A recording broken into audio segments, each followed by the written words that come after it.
On a cold New York morning in 2025, President Donald Trump broke away from his security detail and approached a homeless woman sleeping near Trump Tower. The media scrambled for their cameras. Social media erupted with speculation, and onlookers held their phones high to capture what they assumed would be just another viral moment. But they didn't know about the photograph in Trump's pocket, a military image of a combat medic in Afghanistan. They didn't know about the Spanish lullaby that had kept his nephew alive in a burning Humvee 3 years ago. And they didn't know that the woman in the worn military jacket was about to change not just Trump's life, but the lives of thousands of veterans across America. Some stories begin with a single step. This one began with a debt that could never be repaid, and a chance encounter that would shock everyone, including the woman who thought she'd lost everything except her will to survive. Emily Martinez pulled her worn military jacket tighter as the morning wind whipped through the concrete canyons of New York City. Fifth Avenue was starting to wake up, with delivery trucks rumbling past and early workers hurrying by in their nice shoes. Nobody looked at her directly. That was normal when you were homeless. People's eyes just slid right past like you were invisible. She hadn't always been invisible. There was a time when people looked up to her, respected her. Staff Sergeant Emily Martinez, combat medic, with decorations for valor, that now sat in a storage unit she could no longer afford. But that was before Afghanistan, before the nightmares, before everything fell apart. Her spot near Trump Tower wasn't the safest or quietest, but it had two things she needed: an overhang that kept the rain off, and a heating vent that pushed out warm air all night. Most importantly, it had a clear view in all directions. Emily always needed to see what was coming. Old habits from her military days that she couldn't shake, even 3 years after leaving the service. She checked her watch, a scratched but still working Casio that had survived 2 tours of duty. 6:45 a.m. Time to pack up before the business crowd started flowing in. Emily had learned the hard way that lingering too long once the suits arrived meant dealing with security guards who were just doing their job by moving her along. As she rolled up her sleeping bag, her hands trembled slightly. The dreams had been bad last night. She could still smell the burning Humvee, hear Williams screaming for a medic. Her medic bag had felt so heavy that day, like it was filled with rocks instead of supplies, as she sprinted through gunfire to reach him. Emily shook her head hard, forcing the memories away. She had a routine to follow. Routine kept her sane. First, pack up her bedroll and the cardboard she used for padding. Then clean up any trash. She was homeless, not messy. Check her backpack, with everything she owned: spare socks, a clean t-shirt, her VA paperwork that never seemed to go anywhere, and her most precious possession, a photo of her unit before that last patrol. She pulled out a granola bar from her backpack. Breakfast of champions. A kind woman at the shelter had given her a whole box yesterday. Emily had learned to make food last, breaking each bar into small pieces and eating them slowly. It was better than 2 years ago, when she'd been too proud to accept help. Pride didn't keep you warm or fed, she'd figured out eventually. The morning crowd was starting to build. Emily watched them hurry past, carrying their expensive coffee and staring at their phones.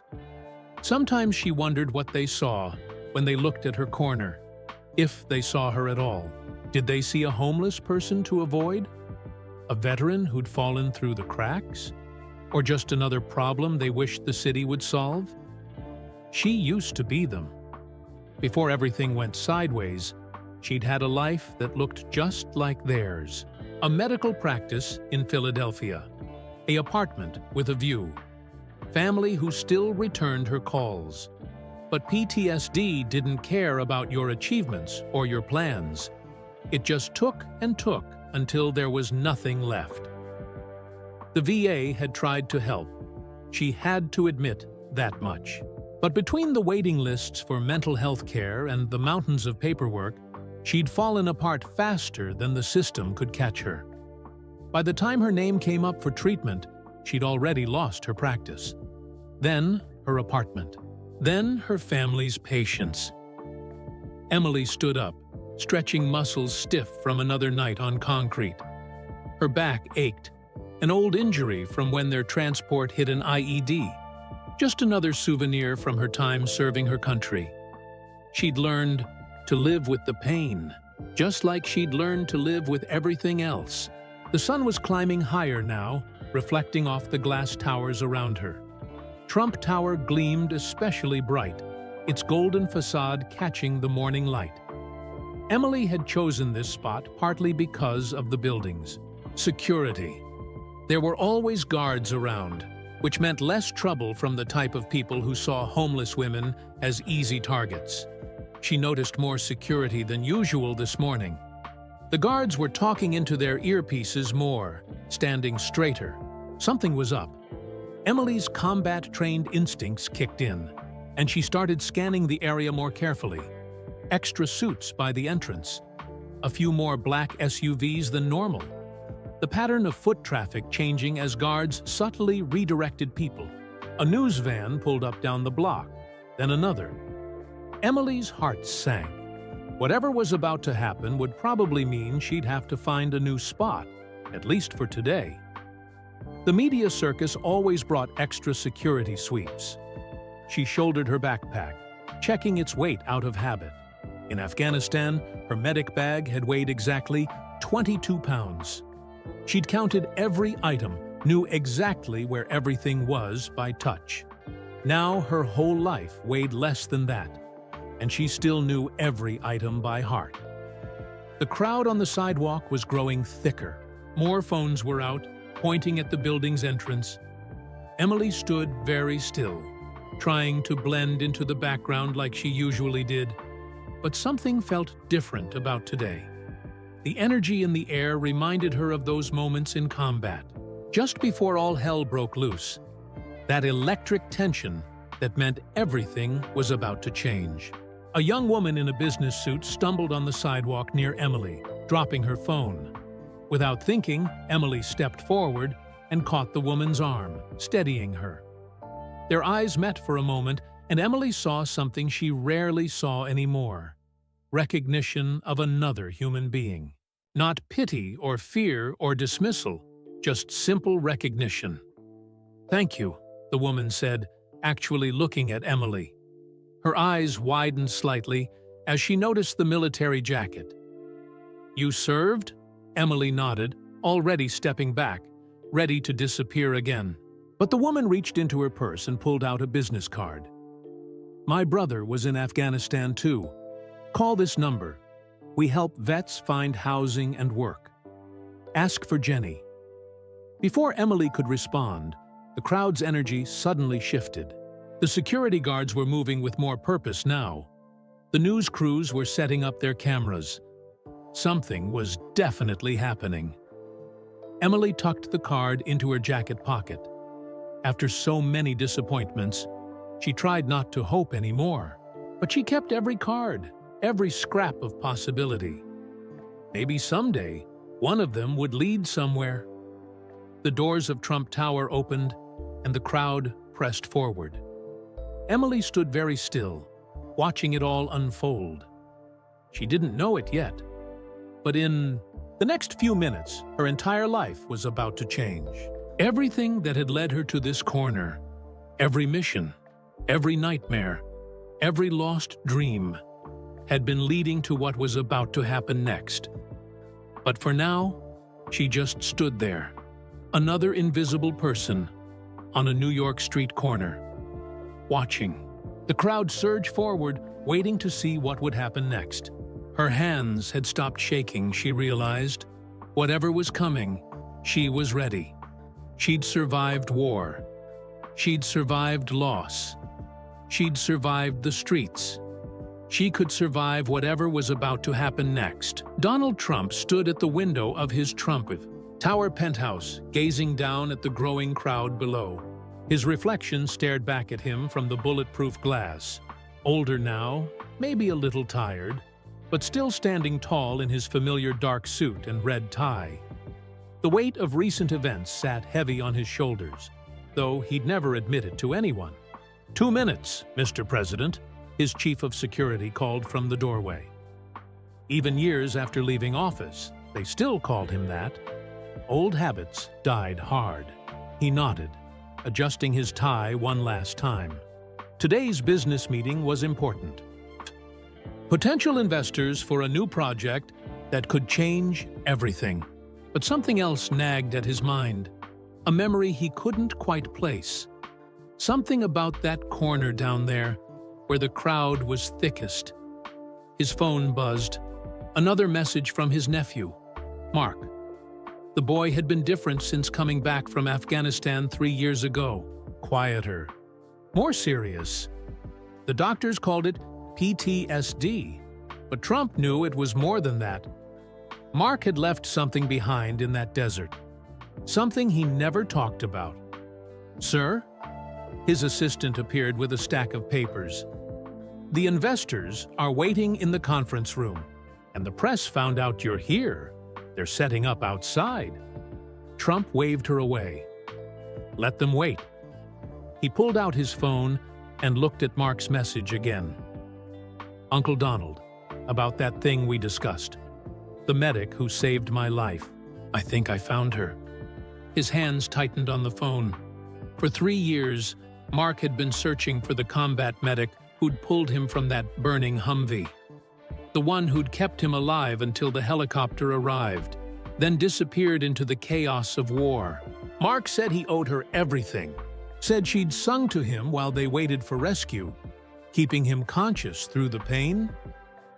Trump looked down at the street again, at that particular corner. Something clicked in his mind. A photograph Mark had shown him months ago. A female, soldier with determined eyes and a medals, standing beside a medical unit flag. He'd seen someone who looked just like her down there yesterday, but it couldn't be. Could it? Sir, the investors... His assistant tried again. Cancel it, Trump said suddenly. Cancel everything.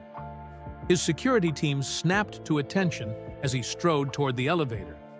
They'd learned to read his moods over the years, and they knew that tone. Something was about to happen that wasn't in the plan. Sir, we need to sweep the area first, his head of security protested. The crowd already did your sweep, didn't you? Trump stepped into the elevator, his team rushing to join him. Besides, when do I do anything the normal way? The elevator descended smoothly. Trump's mind raced. If he was right about who was standing on that corner, everything else could wait. He'd seen too many veterans struggle after coming home, had attended too many memorial services, had listened to Mark's nightmares through too many family gatherings. The lobby gleamed with marble and gold, just as it always had. His security team moved into formation around him, earpieces buzzing with activity. Outside, the crowd pressed against the barricades that had been hastily set up. Trump paused at the doors. Through the glass, he could see her, the woman from the photograph. She stood apart from the crowd, watching everything with the alert eyes of someone who'd learned the hard way to always know what was coming. Sir, his chief of security said quietly, whatever you're thinking. Sometimes, Trump cut him off, you have to trust your gut. He straightened his tie one last time. And sometimes you have to repay old debts, even if they're not your own. The doors opened, cameras flashed, the crowd surged forward, and Donald Trump, ignoring his security team's practiced formation, walked straight toward the homeless veteran who had no idea she'd saved his nephew's life. Behind him, his security scrambled to adjust. Around him, phones recorded every move. But his focus stayed on the woman in the worn military jacket, whose eyes had just met his with a mix of surprise and wariness. Some debts, Trump knew, could never be repaid, but sometimes you could at least try. He took another step forward, and everything changed. Emily's combat training kicked in as she watched Donald Trump walking straight toward her. Her mind flashed back to another moment when everything had changed. The day that had started her path to this street corner. It had been a beautiful morning in Afghanistan, just like this one in New York. The sun had been rising over the mountains, painting the desert in shades of gold. Emily had been checking her medical supplies, just as she did every morning. 22 pounds of equipment that could mean the difference between life and death. "Hey, Doc," Private Williams had called out. "Think we'll see any action today?" Emily had smiled, adjusting her helmet. "Let's hope not. I like boring days." But it hadn't been boring. Not even close. The memory crashed over her as she stood on the New York sidewalk, watching Trump approach. The crowd around them faded away, replaced by the echo of that morning. In Afghanistan, the explosion, the screaming, the burning Humvee. "Martinez!" her commander had yelled. "Man down!" She'd run without thinking, medical bag bouncing against her back. Bullets kicked up dust around her feet. The heat from the burning vehicle had scorched her face as she'd reached inside, finding the wounded soldier by touch alone. He'd been young, so young. Blood everywhere. But his eyes had locked onto hers, full of trust. She'd started singing to him then, an old Spanish lullaby her mother used to sing, keeping him focused on her voice instead of the pain while she worked. "Stay with me," she'd told him. "That's an order, soldier." The sound of cameras clicking brought Emily back to the present. Trump was closer now, his security team looking nervous as he broke protocol. The crowd had gone quiet, phones raised, everyone waiting to see what would happen next. Emily's hands were shaking again. She pressed them against her sides, remembering how steady they'd been that day in Afghanistan, how she'd kept working even after the medical evacuation, treating 3 more wounded soldiers before finally noticing she'd been hit herself. The injury hadn't seemed bad at first, just a graze along her back. But infections in the field were dangerous, and this one had been worse than most. By the time she'd made it to the field hospital, the fever had set in. They'd sent her home after that. Medical discharge, honors, and medals, and a pat on the back. "You're a hero," they'd told her. But heroes weren't supposed to wake up screaming every night. Heroes weren't supposed to jump at every loud noise. Heroes weren't supposed to fall apart. She'd tried to go back to her old life. Her medical practice in Philadelphia had been waiting. Her family had been supportive at first, but the nightmares got worse. The flashbacks made it impossible to work. How could she treat patients when every time someone cried out in pain, she was back in that burning Humvee? The VA had put her on waiting lists. "We're understaffed," they'd explained. "Too many veterans, not enough resources." She'd filled out forms until her hands cramped, sat in waiting rooms until the walls started closing in, called phone numbers that rang endlessly. Her savings had disappeared into therapy bills. The practice had suffered as she missed more and more days. Her family's patience had worn thin as she pushed them away, unable to explain why she couldn't just get over it. "You're different," her sister had said during their last conversation. The Emily we knew would never give up. But she hadn't given up. She'd fought every day. Fought the memories. Fought the system. Fought herself. Until one day, she'd looked up and realized she was fighting alone. The practice had closed first. Then the apartment. Her family's calls had stopped coming. The street had seemed impossible at first. She'd been too proud to accept help, too ashamed to admit how far she'd fallen. Pride had lasted exactly 3 days in winter.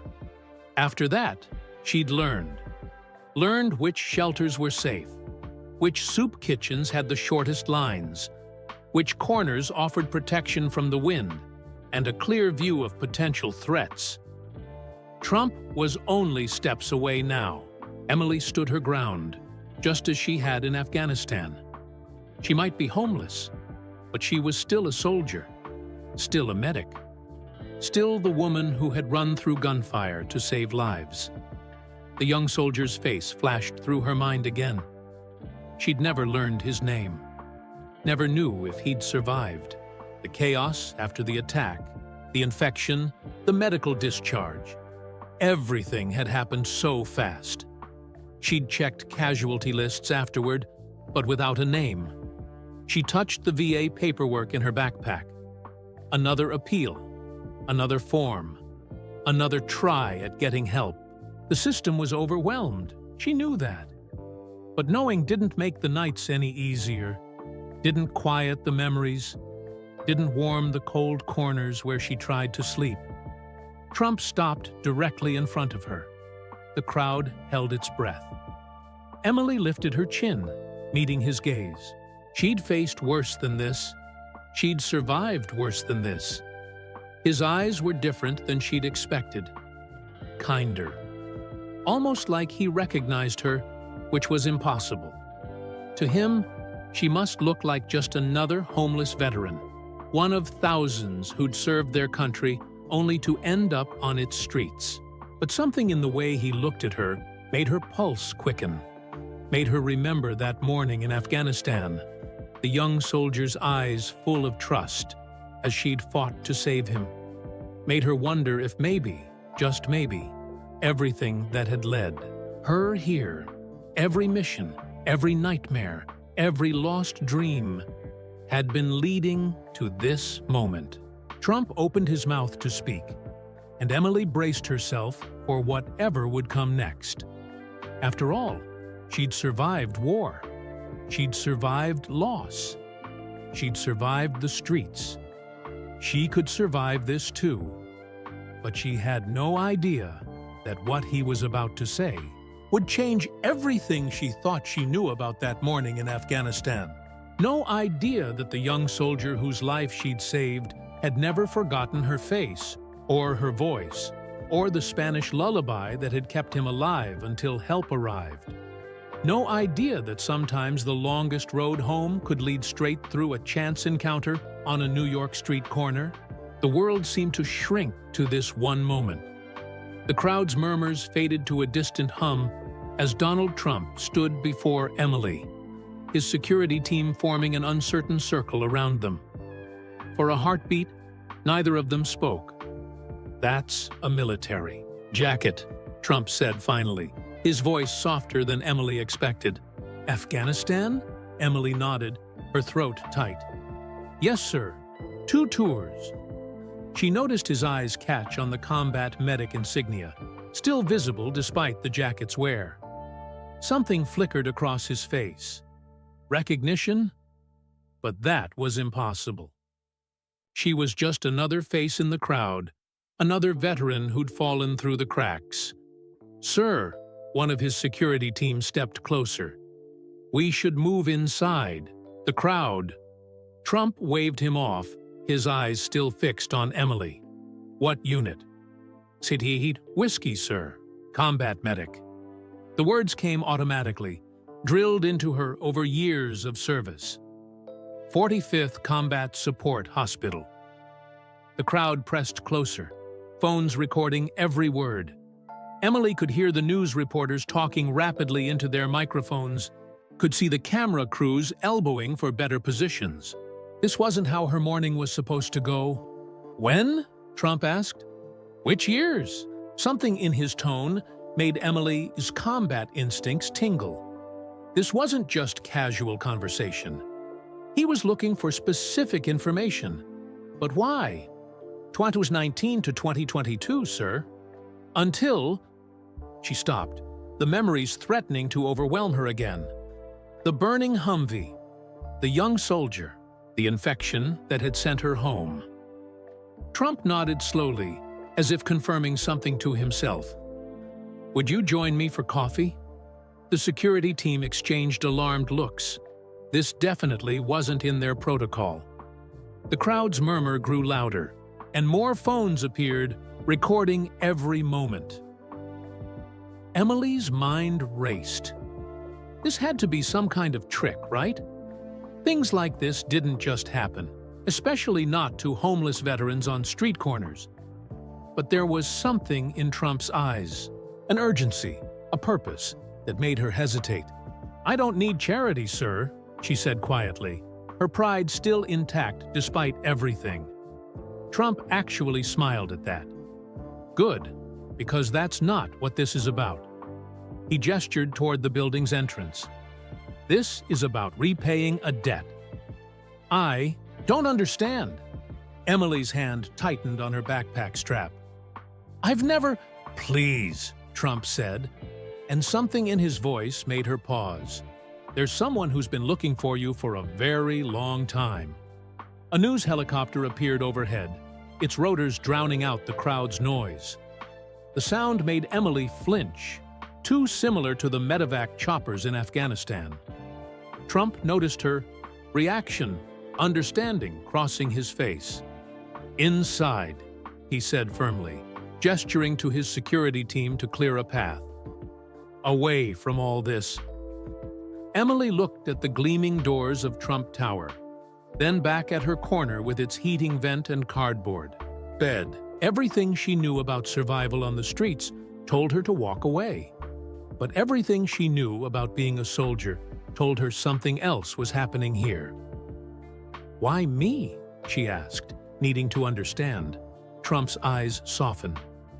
"Because 3 years ago, outside Kandahar, you sang a Spanish lullaby to a wounded soldier while you kept him alive." Emily's world tilted. The young soldier, the burning Humvee. She'd never known his name, never knew if he'd survived. How could Trump possibly know about the lullaby? The security team had created a corridor through the crowd now. Reporters were shouting questions. Camera flashes created a strobe effect that made Emily's head spin. But Trump just stood there, waiting for her decision. "Mi pequeño angel," Trump said quietly, pronouncing the Spanish words carefully. "That's what you sang, isn't it?" Emily's knees went weak. That was the lullaby, her mother's lullaby. The one she'd sung to keep that soldier conscious, keeping time with it as she worked to save his life. No one could have known that unless— Who was he? She whispered, though part of her was starting to understand. "My nephew," Trump said simply. "Mark. And he's been trying to find you ever since that day." The crowd's noise faded completely as Emily's world narrowed to this one impossible moment. All these years, all the nightmares, all the wondering if that soldier had lived. And he'd been searching for her? He's alive? Her voice cracked on the words. Trump nodded, his eyes suspiciously bright. "Thanks to you. He's more than alive. He's thriving. And he's upstairs right now, hoping to finally thank the medic who saved his life." Emily's hand went to her throat, finding her old dog tags under her shirt. She'd kept them all this time, a reminder of who she used to be, who she still was, underneath everything else. A gust of wind blew down the street, catching her worn jacket. The crowd was still recording, still watching, but none of that seemed to matter anymore. In her mind, she was back in that burning Humvee, singing to keep a young soldier alive, never knowing she was saving the life of someone connected to the man who now stood before her. "Come upstairs," Trump said gently. "Let us help you the way you helped Mark." Emily looked at her corner one last time. The cardboard and sleeping bag seemed to belong to another life now, but the wariness that had kept her alive on the streets made her hesitate. "Why now?" she asked. "Why like this?" Trump's answer surprised her. Because Mark showed me your photograph months ago, but I didn't recognize you until yesterday. Walked right past this corner and didn't realize who you were. Couldn't sleep last night thinking about it. He shook his head. Sometimes life gives you a second chance to do the right thing. This is mine. The news helicopter made another pass, and this time Emily didn't flinch. She was too busy processing everything. The impossible coincidence, the years of wondering, the chance to finally know what happened to that young soldier she'd fought so hard to save. "Okay," she said finally, squaring her shoulders like the soldier she'd never stopped being. "Lead the way, Mr. President." Trump smiled, genuine and warm. "After you, Sergeant Martinez. I think you've led the way long enough." As they walked toward the tower's entrance, the crowd parted like a sea. Cameras flashed. Reporters shouted questions. But Emily barely noticed any of it. Her mind was upstairs, with a young soldier she'd last seen bleeding in a burning Humvee, singing to him as she fought to keep him alive. She had no idea that this was just the beginning. No idea that this chance encounter would change not just her life, but the lives of countless other veterans struggling on America's streets. No idea that sometimes the longest journey home didn't end where you expected, but exactly where you needed to be. The doors of Trump Tower opened before them, and Emily Martinez, combat medic, decorated veteran, lost soul found, took her first step toward a future she never could have imagined, on a morning that had started just like any other. The videos hit social media before Emily and Trump even reached the elevator. Dozens of phones had captured their interaction, but each clip told a different story. Some showed only the beginning, Trump approaching a homeless veteran. Others caught fragments of their conversation, but without context. Within minutes, a Trump Tower and Trard homeless vet were trending nationwide. "Look at this circus," Emily muttered as they waited for the elevator. Through the lobby's glass walls, she could see the crowd outside growing larger. News vans were double parking. Now, their satellite dishes reaching toward the sky like metal trees. Her hand went to her backpack again, an old habit when she felt uncertain. Everything she owned was in there, and it felt strange to be carrying it into this gleaming lobby with its marble floors and gold trim. The security team maintained a protective circle around them, but their expressions had shifted from alarm to curiosity. "Social media," Trump said, shaking his head as he checked his phone. "Everyone thinks they know the whole story from a 30-second clip." He showed her his screen, where a video of their interaction was already going viral. Comments scrolled past like rapid-fire.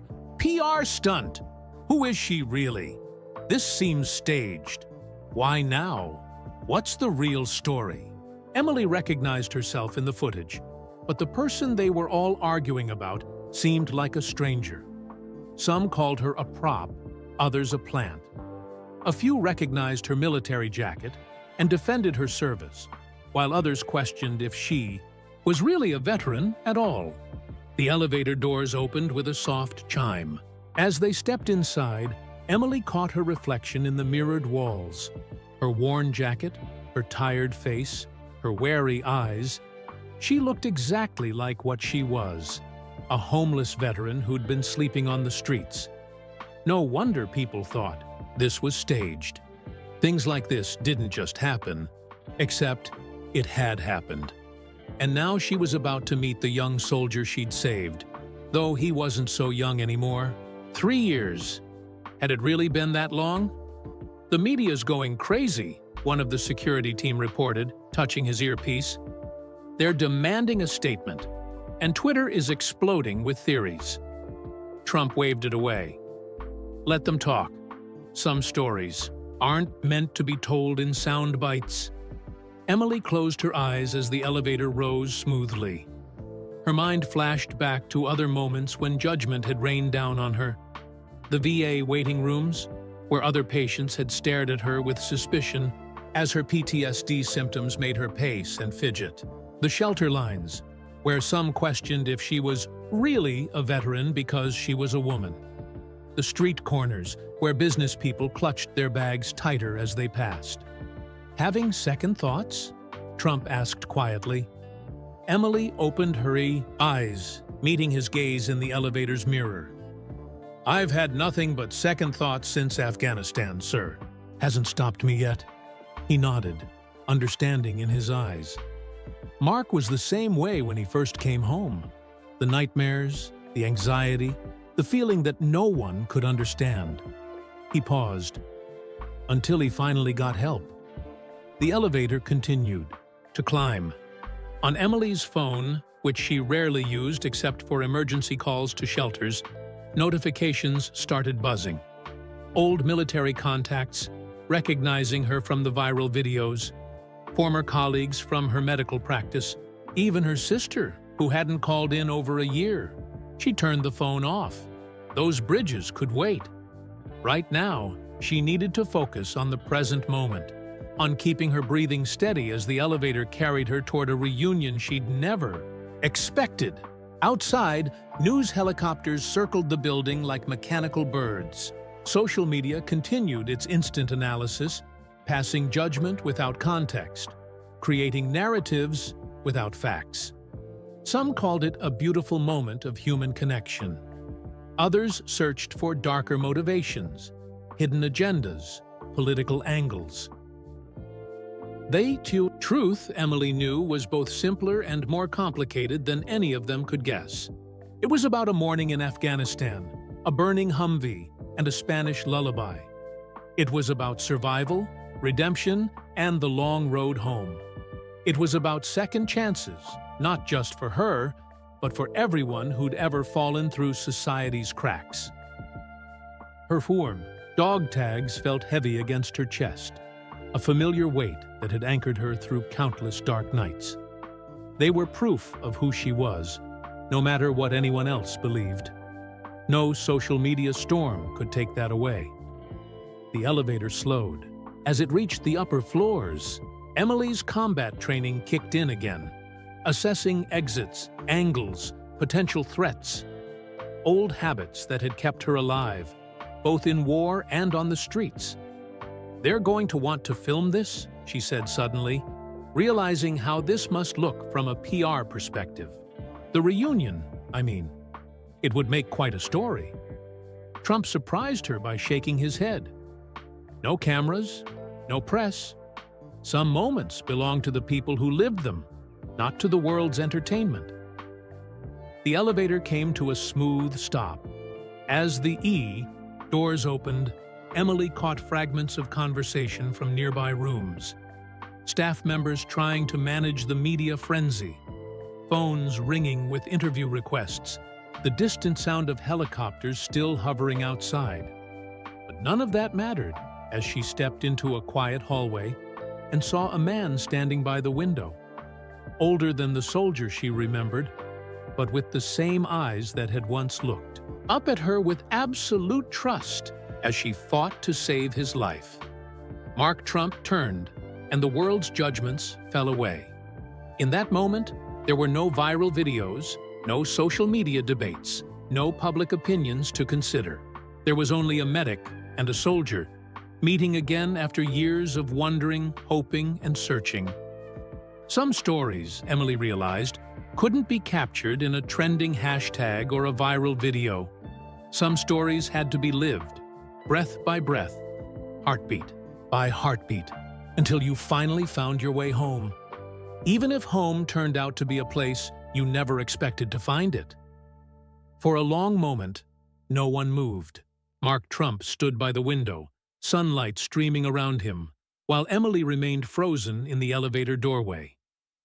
3 years of wondering, of nightmares, of not knowing, all of it led to this moment. "You still have your jacket," Mark said finally, his voice rough with emotion. "Same one from that day." Emily touched the worn fabric automatically. Never could let it go. She studied his face, seeing both the young soldier she remembered and the man he'd become. "You look good, healthy. Thanks to you." Mark took a step forward, then stopped, seeming unsure. "I hear your voice sometimes, you know. That Spanish lullaby. It's what I focus on when things get dark." Donald Trump and his security team had stepped back, giving them space. This was their moment, their story. The helicopters still circled outside, and phones were still buzzing with notifications, but none of that seemed to matter anymore. "Mi pequeño angel," Emily said softly, and watched Mark's eyes fill with tears. "My mother's lullaby. She used to sing it when I was scared. It kept me alive." Mark's voice cracked. "You kept me alive. Even when the pain was so bad I wanted to let go, your voice gave me something to hold on to." Emily's training kicked in, assessing him automatically.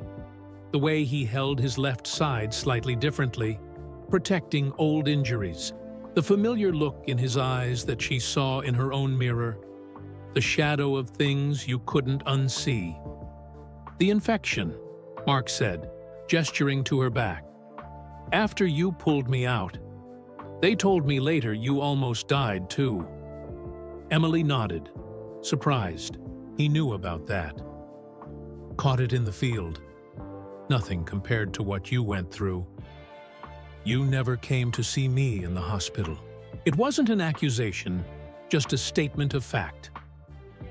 "I waited, hoping to thank you. But by the time I was conscious enough to ask, you were gone." "Medical discharge," Emily explained. "They shipped me home before you woke up. I tried to find out what happened to you, but without a name." She trailed off, remembering endless hours searching casualty lists, hoping not to find him there. Mark moved closer, and Emily could see the medical team's work in the way he'd healed. Good surgeons, good care, everything she'd fought to get. Him too. "I looked for you too," he said. "Started with the medical unit records, but there was so much chaos that day. Multiple casualties, multiple medics. Then I found this." He pulled out his phone, showing her a photograph. Emily recognized it immediately. Her unit photo, taken just weeks before that fatal patrol. She was standing proud in her combat medic gear, surrounded by her team. "Uncle Donald," Mark gestured to where Trump stood quietly watching. "He has connections. We've been searching databases, asking around. But you disappeared," Emily finished for him. "Hard to find someone who doesn't want to be found. Why?"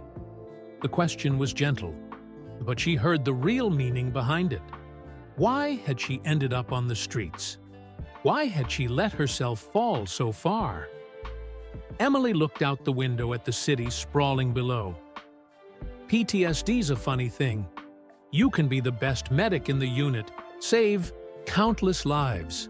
But when it hits, she shook her head. The nightmares came first, then the flashbacks. Couldn't work, couldn't sleep. The VA had waiting lists months long. "I know," Mark said quietly. "Been there. Still am there sometimes." "But you had family," Emily said, no bitterness in her voice, just statement of fact. "I pushed mine away. Thought I could handle it alone. Pride's a dangerous thing when you're falling." Donald Trump stepped forward then, something determined in his expression. "Tell her, Mark. Tell her what you've been doing these past 3 years." Mark's face lit up with purpose. "After I recovered, I couldn't just go back to normal life. Not after what happened. Not after what you did." He pulled out another phone, this one open to a website. "So I started something. A foundation for veterans, focusing on immediate mental health care. No waiting lists. No bureaucracy." Emily took the phone, reading the foundation's mission statement. Her vision blurred as she saw the name. Angels Watch Veterans Foundation. Angel, she whispered, from the lullaby. We've helped hundreds of vets already, Mark continued, but I always knew something was missing. The person who inspired it all. The medic who taught me that sometimes angels wear combat boots and sing Spanish lullabies. The room seemed to spin slightly. Emily felt Donald Trump's hand on her shoulder, steadying her. We want you to join us, Mark said simply. Not as a client, as a partner. Your medical training, your combat experience, your understanding of what vets go through, we need that. Need you. Emily looked between them. Uncle and nephew, power and purpose. A chance to rebuild everything she'd lost and help others do the same. The media's going crazy downstairs, she said, deflecting. People think this is some kind of publicity stunt. Let them, Donald Trump said firmly. Sometimes the best things happen when you stop caring what others think and just do what's right. Besides, Mark added with a small smile, who better to help homeless vets than someone who's walked in their boots? Emily touched her dog tags, again, feeling their familiar weight. In Afghanistan, they'd identified her as a soldier, a medic, someone with purpose. On the streets, they'd been a reminder of who she used to be. Now, maybe, they could be something else, a bridge between two worlds. The nightmares don't go away, she said carefully. The memories, the guilt, the things we've seen. No, Mark agreed, they don't. But maybe we're not supposed to forget. Maybe we're supposed to use it, help others find their way back like you helped me. Outside, the sun had fully risen over New York, painting the city in shades of gold, just like that morning in Afghanistan. The helicopters still circled, the phones still buzzed, the world still spun with its own theories and judgments. But in that room, high above the streets where Emily had slept just hours ago, something was changing. Something was healing, not just for her, but for every veteran who'd ever felt lost, forgotten, or alone. She looked at Mark again, seeing both the soldier she'd saved and the man who'd never stopped searching for her. Then at Donald Trump, who'd recognized her when it mattered most. And finally, at herself, reflected in the window, still standing, still fighting, still having something to give. The next words she spoke would change everything, but she didn't know yet just how far those changes would reach, or how many lives they would touch. Sometimes the longest road home was just the beginning of an even greater journey. Yes, Emily said, the word emerging soft, but certain. I'll do it. Mark's face broke into a wide smile, while Donald Trump nodded with satisfaction. But before anyone could speak further, Trump's security chief stepped into the room. Sir, you need to see this. He held out his tablet, showing social media exploding with a new development. Someone in the crowd had recognized Emily from her medical practice days. Her old hospital ID photo was spreading across the internet, side by side with her military service photo. The story was growing, evolving, taking on a life of its own. Dr. Emily Martinez, Trump read aloud, award-winning trauma surgeon, combat medic with 2 tours, Bronze Star recipient. He looked up at her. They're finding everything. Emily felt her chest tighten. Her 2 worlds were colliding, the respected doctor she'd been and the homeless veteran she'd become. The contrast was stark, painful, real. Let them, Mark said firmly. Let them see what war can do to anyone. Let them understand that the line between success and struggle is thinner than they think. But there was more. As Trump scrolled through the posts, his expression changed. Emily, he said slowly, Did you know about this?" He turned the tablet toward her. There on the screen was a military briefing document, now declassified. Her name was there, along with details of that day in Afghanistan.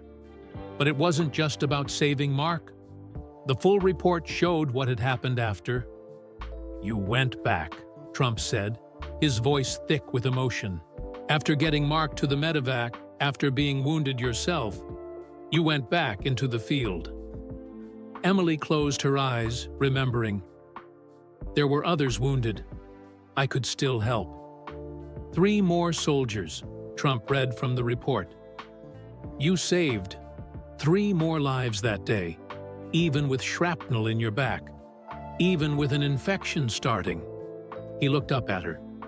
"Why didn't you tell us?" "Because that's not why I did it," Emily said simply. Any medic would have done the same. Mark moved to the window, looking out at the city below. "But they didn't. You did." He turned back to her. "And now I understand why Uncle Donald recognized you yesterday?" Emily looked between them, confused. Trump set down the tablet and walked to his desk, pulling out an old folder. "2 years ago," he explained, "I received a military briefing about veterans' issues. They showed us examples of exceptional service members who'd struggled after returning home. Your case was one of them.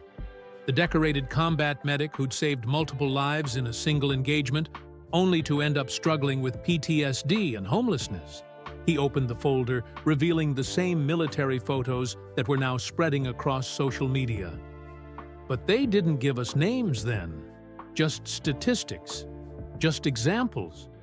I remembered your face, but couldn't place it until Mark showed me his own file months ago. Even then, I wasn't sure until I saw you yesterday." "And now?" Emily asked quietly. "Now," Trump said, "we have a chance to make this right.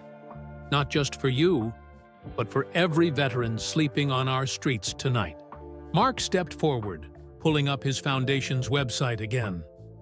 "We've been working on something bigger, a nationwide program, partnering with hospitals to provide immediate mental health care for veterans, using civilian trauma centers to supplement the VA system." Emily's medical training kicked in, seeing the possibilities. "Fast-track treatment, no waiting lists, direct access to care when it's needed most." "Exactly," Mark nodded. "But we needed someone who understood both worlds, military and medical. Someone who'd lived it from both sides." "Someone like you," Trump added quietly. Emily looked down at her worn jacket, then out at the city where she'd spent so many nights searching for warmth and safety. The contrast wasn't just about her anymore. It was about every veteran who'd ever felt lost, every soldier who'd ever struggled to find their way home. "There's more," Mark said, his voice gentle. "That briefing document? It wasn't just about that day in Afghanistan. It was about patterns of valor. They studied cases where soldiers went above and beyond, trying to understand what drove them." Trump picked up the thread. "Your case stood out because, even after being wounded, even after saving my nephew, you kept going back, kept helping others. Even now, on the streets, other homeless vets said you looked out for them, shared what little you had, directed them to shelters and services. You never stopped being a medic," Mark said softly. "Never stopped trying to save others, even when you needed saving yourself." Emily felt tears threatening for the first time since that day in Afghanistan. "I didn't know how to stop," she admitted. "Still don't." "Then don't," Trump said firmly. "But do it with resources, with support, with a platform that can help thousands instead of dozens." He gestured to the city below, where news vans still clustered around Trump Tower. "Those cameras down there? They're waiting for a story, but not the one they think they're getting. Not just about a chance encounter between a president and a homeless veteran. Tell them the real story. Mark urged. About service that doesn't end when the uniform comes off. About warriors who keep fighting even when the battlefield changes. About a medic who saved my life and can now help save thousands more. Emily touched her dog tags one last time, feeling their weight, not as a burden now, but as a bridge between who she'd been and who she could become. "Okay," she said finally, "but we do it right. No sugarcoating, no hiding the hard parts. Veterans need to know they're not alone, that there's no shame in struggling, that asking for help isn't weakness." Trump nodded, reaching for his phone. "I'll call a press conference, but you'll do the talking. Your story, your words." "Our story," Mark corrected, looking at Emily. "Starting with a Spanish lullaby in a burning Humvee and leading to this moment, right here." Emily looked around the room, at Mark, alive and thriving, at Trump, who'd recognized her when it mattered most, at her reflection in the window, still standing despite everything. The helicopters still circled outside, but their sound didn't make her flinch anymore.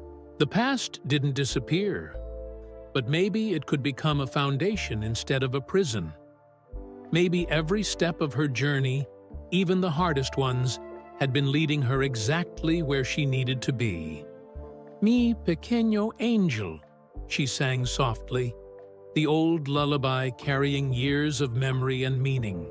Mark joined in, remembering the words that had kept him alive. Even Trump grew quiet, listening to the song that had sparked a chain of events leading to this moment. Sometimes the longest road home was just the beginning. Sometimes rock bottom was actually a foundation. And sometimes a chance encounter on a New York street corner could change not just one life, but thousands. Emily Martinez, doctor, soldier, survivor, straightened her shoulders and faced the future. She was ready to help others find their way home. After all, that's what angels do. Thank you for joining us for this powerful story about service, second chances, and the unexpected ways we can help each other heal. Emily and Mark's journey reminds us that sometimes the greatest acts of kindness come from the most surprising places. We'd love to know where you're listening from and what this story meant to you. Drop a comment below to tell us your city and state. And if you know any veterans who've made a difference in your community, share their stories too. Don't forget to like and subscribe to hear more stories that remind us of our shared humanity and the power of reaching out to those who've served our country. Remember, sometimes angels wear combat boots, and sometimes home is found in the most unexpected places. Until next time.